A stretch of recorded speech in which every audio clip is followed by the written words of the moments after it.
Au nom du Père et du Fils et du Saint-Esprit. Amen. Évangile de Jésus-Christ selon saint Marc, chapitre 7, versets 24 à 30. En ce temps-là, Jésus partit et se rendit dans le territoire de Tyr. Il était entré dans une maison et il ne voulait pas qu'on le sache, mais il ne put rester inaperçu. Une femme entendit aussitôt parler de lui. Elle avait une petite fille possédée par un esprit impur. Elle vint se jeter à ses pieds.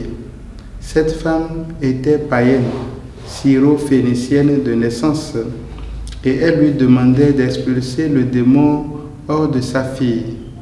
Il lui disait: « Laisse d'abord les enfants se rassasier, car il n'est pas bien de prendre le pain des enfants et de le jeter aux petits chiens. » Mais elle lui répliqua: « Seigneur, les petits chiens sous la table mangent bien les miettes des petits enfants. » Alors il lui dit: « À cause de cette parole, va, le démon est sorti de ta fille. » Elle rentra à la maison et elle trouva l'enfant étendu sur le lit. Le démon était sorti d'elle. Acclamons la parole de Dieu. Louange à toi, Seigneur Jésus.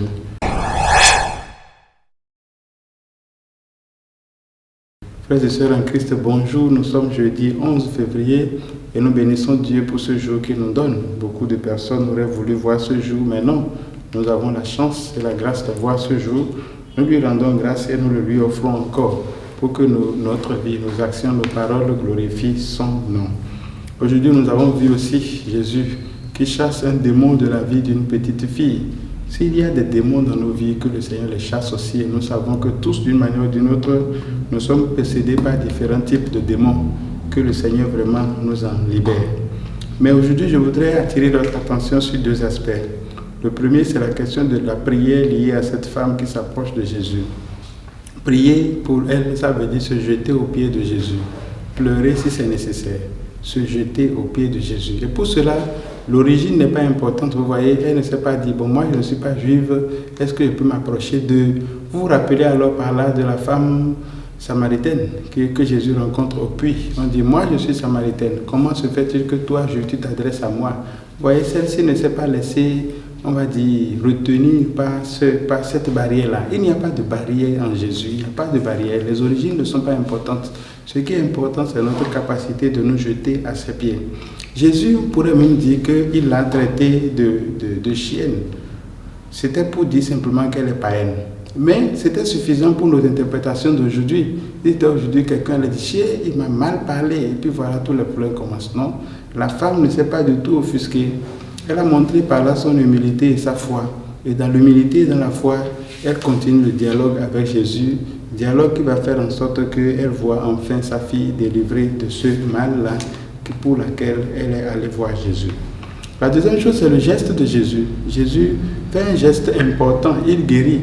Mais ce qui est plus important, est-ce que c'est la guérison? Non. Ce qui est important, c'est ce que cette femme-là devient.